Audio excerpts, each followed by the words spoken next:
My name is Mike Macedonio, Executive Director for BNI and also co-founder with Incentive. Many times I'm working with BNI members and they tell me how uncomfortable they are when they need to make the phone calls to invite people to a visitor day. Or sometimes they're just straight out terrified. Well, I'm going to spend the next 2 minutes with you showing how easy it can be to make these calls and actually makes them enjoyable to do. So here's a couple of things to start with. First, make sure that you've set aside the time to make the calls. Preferably not during lunch when you know you're not going to get in touch with them. Okay? Secondly, set your intention.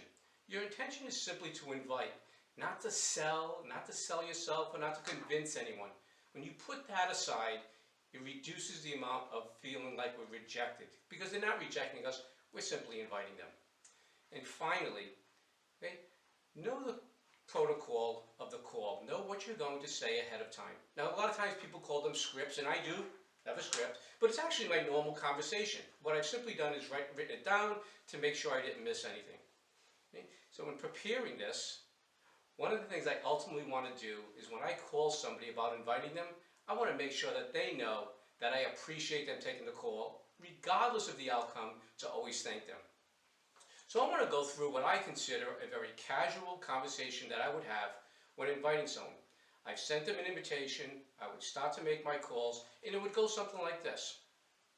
Hi Dawn, this is Mike Macedonio, co-founder with Incentive. Is this a good time? It is? Well, great.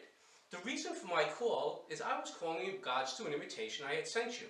In the invitation, I'd like to introduce you to some local business people that are helping me grow my business.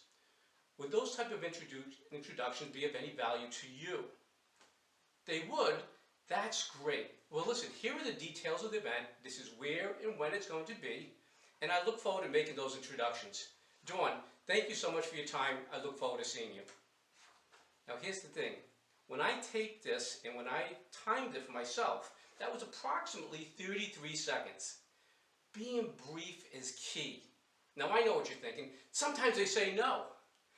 That's okay too. When they say no, I'm simply going to say something like, I understand. I want to thank you for your time. If there's anything that I could do to help you in the future, I hope you won't hesitate to call me. Again, thank you, Dawn. Of course, there is a third option where we get voicemail.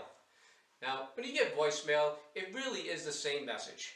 Okay? I'm going to simply introduce myself, let them know what I'm calling in regards to, let them know that I will follow up with another call, or they can call me back at this number. Again, thank you for your time. So appreciate the call. Okay? These calls do not have to have any anxiety around them. They're very easy to have. And in most cases, what you should be doing is making deposits, making touches into the people of the business community. In all cases, you want to walk away from the conversation having a positive experience for you and for them. So, the next time you're making those follow-up calls, remember, set your intention, be brief, be polite, and know what you're going to say, and it will go smooth as silk. Thank you for listening.